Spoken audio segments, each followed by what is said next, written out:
Hi team, Adam Thompson here from My Mortgage.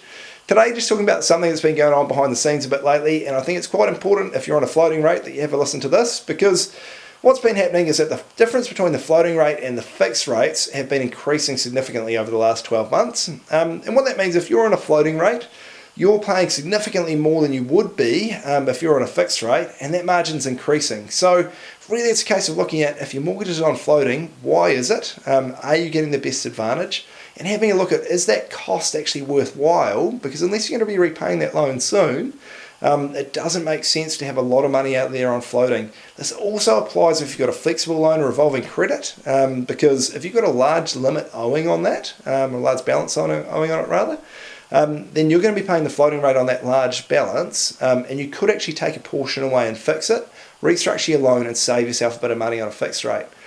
I just had a bit of a look back into last year, similar time. We were looking at short-term fixed rates around 4%. Now they're around just above 2.5%. At that time, the floating rate was about 5.5%, so the gap was about 1.5%.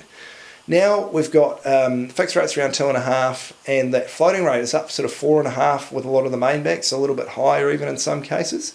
So that margin's now 2%. So look, the gap's growing, it's higher. There are a number of reasons why that is, but ultimately, if you're out there and you're borrowing money, it's on a floating rate, you should be looking at fixing. Saving 2% is massive. You're virtually going to be saving half the cost of that interest on that loan.